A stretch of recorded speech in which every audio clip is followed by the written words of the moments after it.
Vivifica-me segundo a tua misericórdia, e guardarei os testemunhos oriundos de tua boca. Quem pode repetir o 88?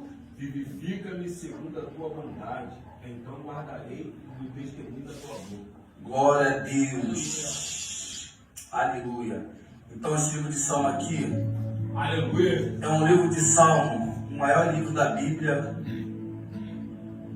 com os maiores versículos da Bíblia. aleluia, Livro de Salmo, a qual Davi escreveu, pela misericórdia do Senhor em sua vida, pois a espada tinha caído sobre Davi, seu reino, tudo mais, e Davi escreveu os salmos aleluia, por orações e misericórdia do Senhor.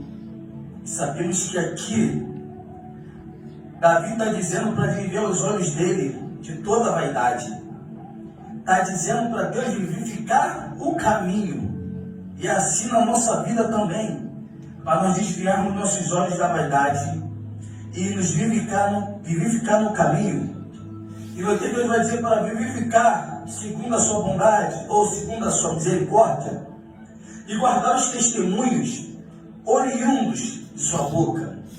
E no Salmo 103, versículo 103 vai dizer: quão doce são as tuas palavras ao meu paladar, mais que o mel à minha boca. Então nós temos que sempre fazer isso também, dizer ao Senhor para ter misericórdia de todos nós, para que o Senhor venha vivificar o nosso caminho e para que as palavras do Senhor venham a ser como mel, muito mais do que doce sobre o nosso paladar, sobre nossa boca, porque a palavra ela nos enche.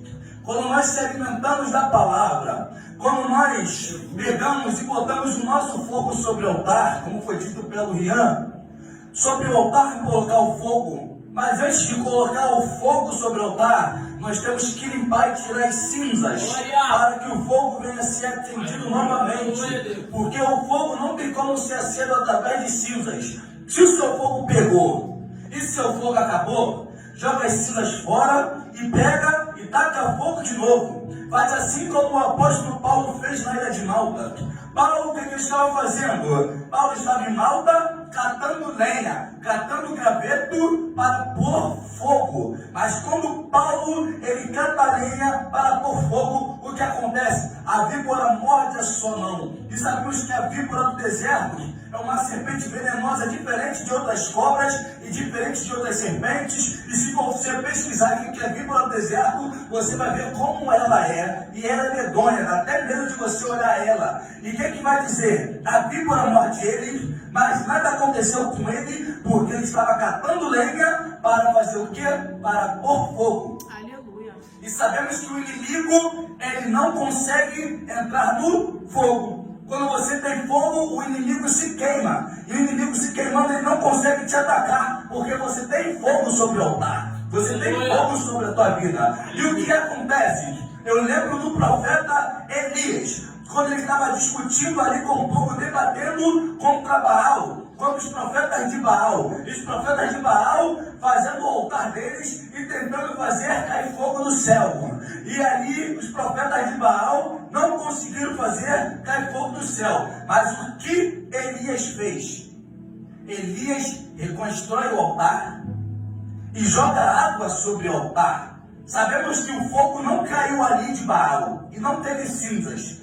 Mas para representar, ele é vendo que, já que não tem cinzas aqui com fogo, mas tem cinzas espirituais que não foram acesas, que vocês não conseguiram acender, porque tinham cinzas. E Baal respondeu, porque tinham cinza de vocês, porque Deus não deixou acender o fogo, porque eles iam crescer e falar que Baal é maior. Aí Eliseu pega, monta o altar.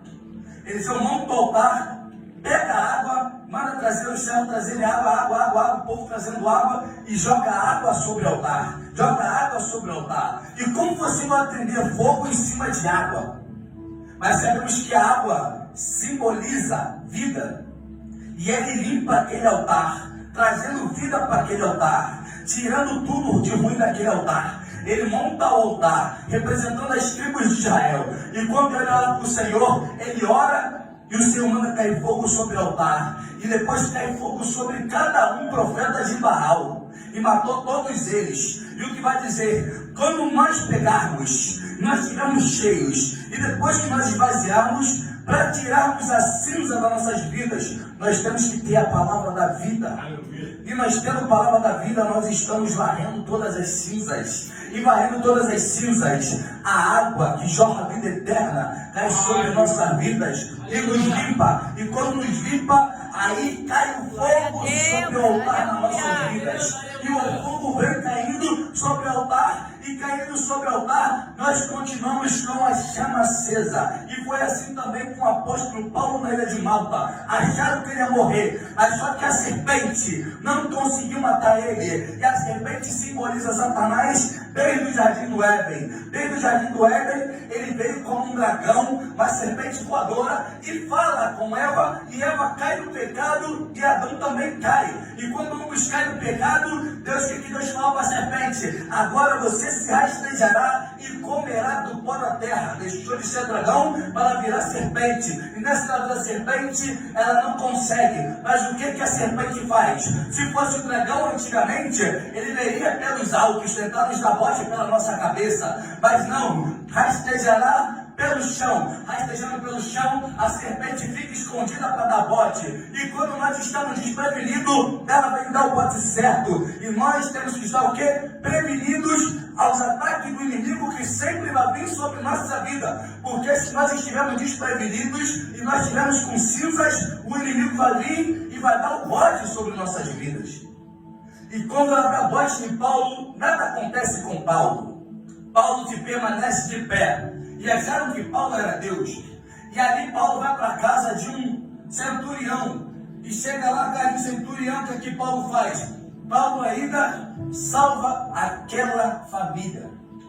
E ainda foi hospedado na casa daquela família. Aleluia. E quando nós buscamos, e quando nós nos enchemos, nós conseguimos fazer coisas inacreditáveis aos olhos humanos, porque nós temos algo sobrenatural de Deus sobre nossa vida. E nós somos hospedados por aquela família, e aquela família nos hospeda.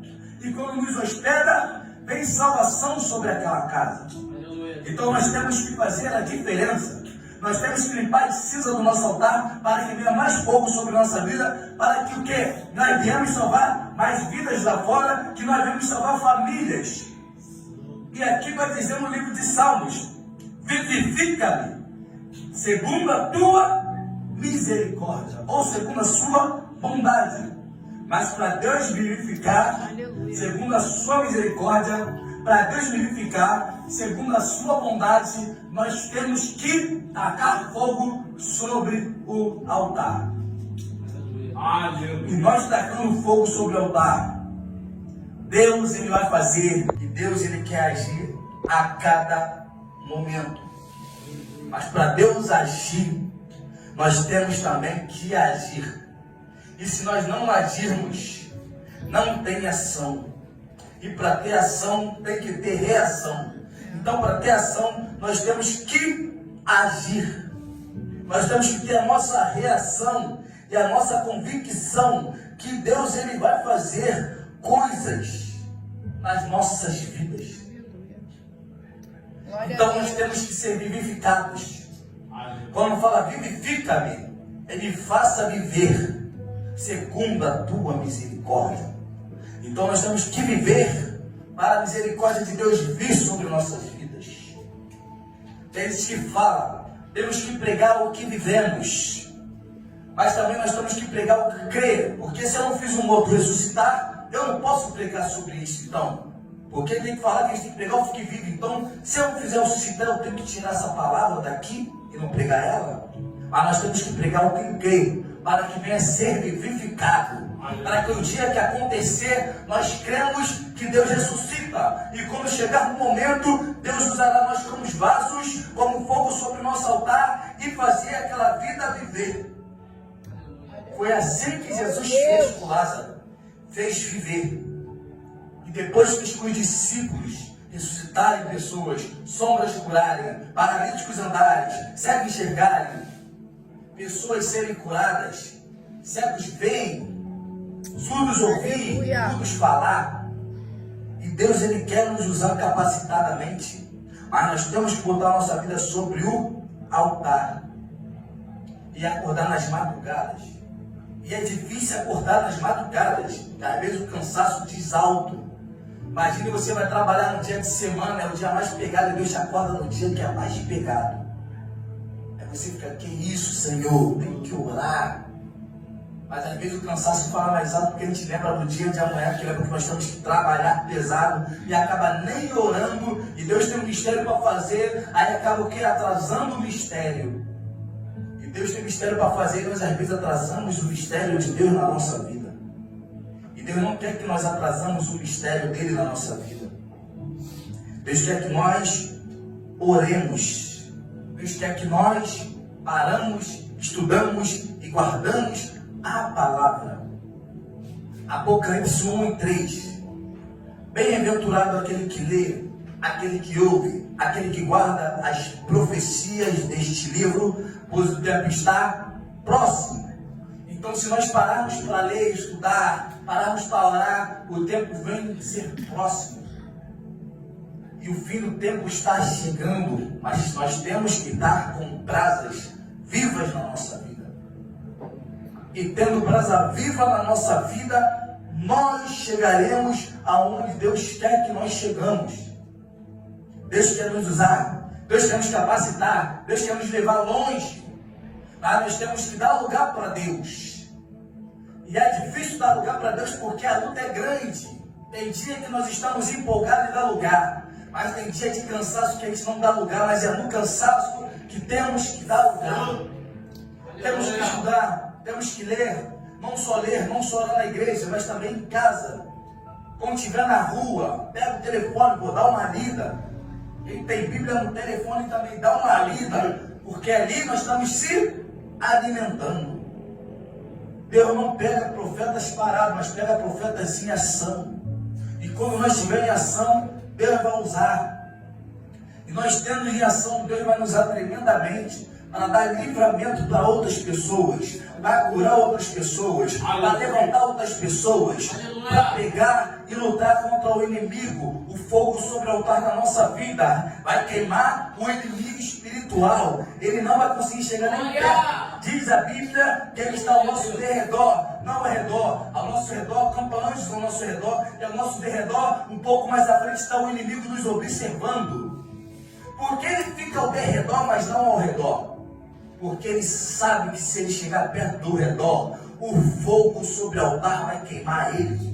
É por isso que não se aproxima, pois a luz que é em ti, o fogo que é em ti, as trevas não conseguirão chegar perto. Aleluia, Deus. Quanto mais você busca, mais fogo você tem.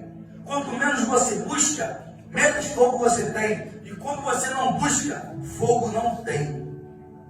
A Bíblia relata sobre isso, sobre os talentos. E como eu digo sempre, quem busca muito, recebe muito. Quem busca pouco, recebe pouco. Mas quem não busca, não recebe nada. Nós temos que buscar para receber. Aquele que bate, encontra. Aquele que bate, acha. Aquele que bate, recebe. Aquele que bate, o Senhor ouve bater na porta. E o Senhor abre as portas. Mas aquele que não bate, não encontra. Aquele que não bate, não recebe. Aquele que não bate, as portas não conseguem se abrir. Porque Deus quer abrir grandes portas. Mas se não bater, para não abrir a porta, o inimigo, o próprio Satanás, vai abrir portas para você. E não são portas que é de Deus abrindo para você, mas é a porta que Ele está abrindo para te levar à perdição. Mas como você bate, você encontra, você busca, Deus abre a porta da salvação. A porta da salvação está em muitos lugares. Pode estar no seu trabalho. Deus, eu quero um trabalho. Você bateu, Ele abriu a porta. E através daquele trabalho te traz salvação. Porque é através daquele trabalho que Deus abriu para você, que é para você fazer a obra lá dentro. E você traz salvação para aquele povo que está lá dentro. Ainda traz a salvação para você porque você está fazendo a obra. Tiago 2,14. Porventura, alguém que tem fé e não tem obras, vai dizer que a obras é morta. Mostra a tua fé que eu te mostro as minhas obras. Então a fé e a obra são juntas. A fé e a obra são casadas. O próprio Jesus veio à terra e fez obra. E disse, eu vou para o Pai. E vocês farão obras maiores do que a minha. 2 Timóteo capítulo 2, verso 15. Procura apresentar a Deus como obreiro aprovado, que não tem de se vergonhar e que maneja a palavra da verdade. Então nós temos que mostrar que nós somos obreiros, que nós estamos na obra, que nós estamos manejando a palavra da verdade, que nós estamos ali fazendo a vontade de Deus. E eu pergunto, será que nós estamos aprovados por Deus? Procura apresentar a Deus aprovado. Nós estamos apresentando aprovado? Ou nós estamos apresentando reprovado a Deus? Porque a palavra vai dizer, procura apresentar a Deus aprovado. Temos que se apresentar a Deus aprovado. E nós temos que estar aprovado, não reprovado. E que não tenha vergonha. E que maneje a palavra da verdade. Então nós temos que apresentar aprovado. Nós não podemos ter vergonha. Não podemos dizer não. E nós temos que manejar a palavra da verdade. Eu não posso esperar estar preparado para subir. Não posso estar preparado para evangelizar. Não posso estar preparado para pregar. Não posso estar preparado para orar. Não posso estar preparado para jejuar. Nós temos que pegar e fazer. Com vontade e sem vontade, mas fazer. Deus botou uma brasa sobre a boca de Isaías. Isaías falou, Senhor, meus lábios são impuros. Deus vai lá, envia um anjo e põe uma brasa sobre a boca dele. E falou, quando abrir a sua boca, eu direi. É só abrirmos a boca. E Deus usará e Deus dirá. Aleluia, Deus. Nós não precisamos estar estudando, porque às vezes nós estudamos muito e não estamos aprovados. Mas quando nós pegamos, subimos, falamos, evangelizamos, oramos, jejuamos, quando nós fazemos, nós se tornamos aprovados. Por quê? Porque nós estamos no esforço. Estamos se esforçando para Deus. E cada vez que a gente se esforça para Deus, cada vez que nos esforçamos, Deus nos aprova. A Bíblia diz, eu não escolhi capacitados, mas eu capacito os escolhidos. Então é Deus que capacita. Nós não podemos esperar nos capacitar para fazer. É Deus que nos capacita, porque nós somos escolhidos. Não podemos ter vergonha um do outro. Não podemos ter vergonha se vai falar que tu fala bem, se tu fala mal. Tem gente que é analfabeta e sobe para o reino. E tem gente que é versada, inteligente aí e vai descer para o inferno. Quanto mais conhecimento é melhor. Mas quanto mais conhecimento, mais soberba. É melhor ter o conhecimento normal, que nem fica melhor e nem fica soberba. Quanto mais você sabe, mais você quer ser melhor que os outros. Quanto mais você sabe, mais orgulho. E Satanás foi expulso do céu pela vaidade. A Bíblia diz sobre vaidade. Não é vaidade de botar uns cílios, de fazer a sobrancelha, de cortar o cabelo, de andar bem. Isso a Bíblia diz que nós temos que cuidar de si. Mas a vaidade que a Bíblia fala sobre essa vaidade é a vaidade da soberba. Satanás foi vaidoso. E a vaidade dele corrompeu ele e tirou ele do reino. A vaidade que a Bíblia vai dizer é a soberba. É querer ser melhor que o outro. Pois ninguém é melhor que ninguém. Ninguém sabe melhor que ninguém, porque todo mundo vai entrar no mesmo buraco. Todos serão julgados. Apocalipse 20:15 vai dizer sobre isso. Apocalipse 20 vai dizer sobre os juízes de Deus. Todos foram julgados. Pequenos, grandes anjos caídos vão ser julgados. Crianças vão ser julgadas, adultos vão ser julgados, jovens vão ser julgados, idosos vão ser julgados, todos serão julgados. Até os anjos caídos serão julgados, todos serão julgados. E não tem para onde correr. Se todos vão ser julgados, é porque não tem ninguém melhor do que ninguém. Se eu sou melhor do que você, então eu não vou ser julgado. Se todos vão ser julgados, ninguém é melhor do que ninguém. Nós temos que pegar e fazer. Pega aí, faça. Só pega aí, faça. Quando Deus pegou Ezequiel pegou e fez. Quando Deus pegou Isaías pegou e fez. Quando pegou Jeremias, só apenas uma criança, ele quis saber que era apenas uma criança, pegou e fez. Nós temos que fazer. E se nós não fizermos, não adianta. Nós ficaremos para trás. Seremos deixados para trás.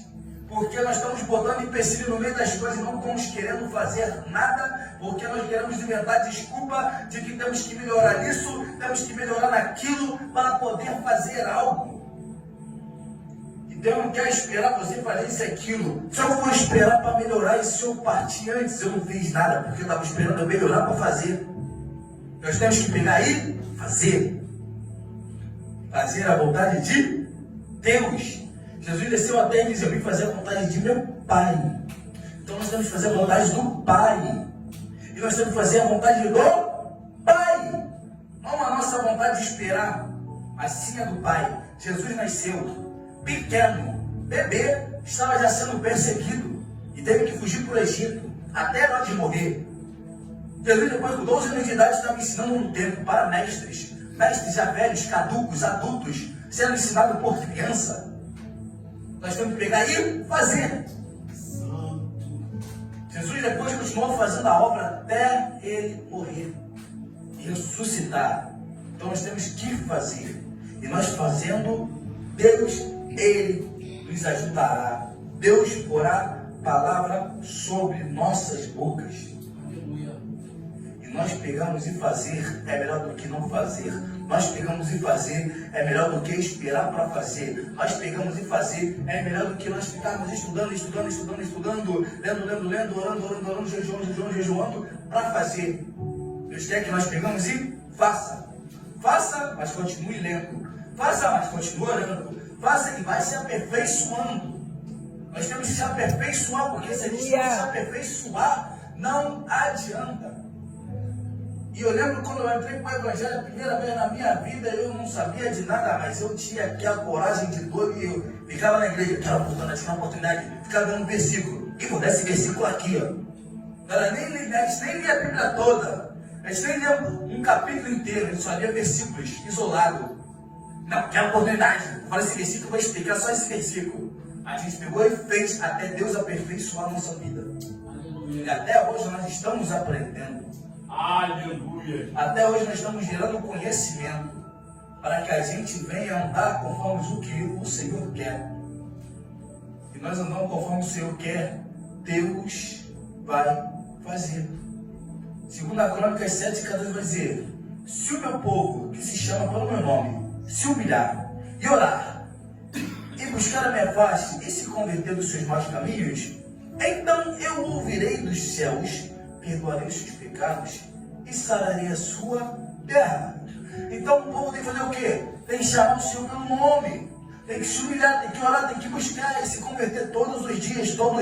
Nós temos que se converter, todos os dias nós temos que reatar a aliança, todos os dias nós temos que reconciliar. Então Deus está falando que o povo tem que chamar Ele sempre pelo nome, tem sempre que se humilhar, tem sempre que orar, tem sempre que buscar e botar a prática e a fé em ação. Aleluia, Jesus. Se não tiver ação, não tem reação. Mas para ter reação, tem que ter ação. Eu não oro, mas eu dou a palavra. Eu não dou a palavra, mas eu oro. Então nós temos que casar as coisas. Eu não sou de dar muito palavra, mas eu louvo. Eu não sou muito de louvar, mas eu sou de orar. Mas tem que fazer algo para o reino. Eu não sou de orar, não sou de dar palavra. Eu não sou de louvar, mas eu dou testemunho. Chego aqui, Deus me abençoou hoje, que foi assim, passado, eu pisei ali, o demônio entrou, e não sei o que, fez milagre, e cheguei ali, assim, e dar testemunho do que aconteceu. Porque todas as coisas são casadas, oração, louvor, palavra, testemunho, tudo é bendito ao Senhor, e tudo é para a edificação da igreja. A Júlia vem nova, edifica a igreja. Vem o presbítero e dá uma palavra, edifica a igreja. Vem a pastora e faz uma oração, edifica a igreja. Vem outro irmão e dá um testemunho, edifica a igreja. E tudo dá um edificando o outro para levantar a fé um do outro.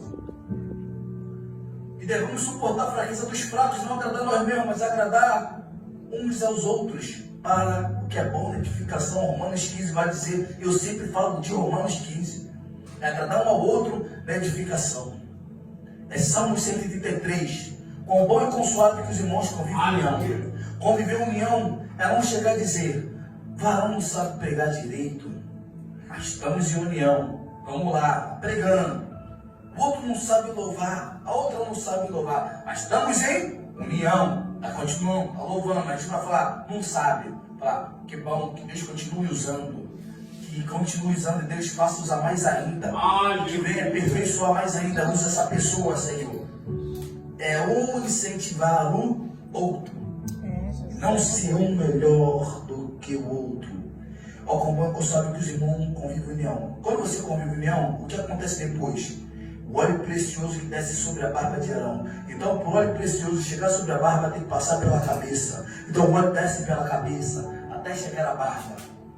Então, nós temos que entender que quando nós convivemos em união, o óleo precioso desce sobre nossas cabeças, desce sobre até nossa barba, nossos queixos, até pingar no chão. E mostrar que o óleo do Senhor está sobre nossas vidas. Então nós temos que entender que a fé e a misericórdia do Senhor é nos vivificar para que nós viemos se manter de pé, vivos na presença do Senhor, buscando o Senhor e vivificando para que a sua misericórdia dura para sempre. E nós vamos deixar essa palavra do nosso coração. Não é gritaria, não é pula-pula, mas é na calmaria para nós entendermos a nossa vida e vamos botar a fé e a ação em prática para ter reação. E agradeço a oportunidade.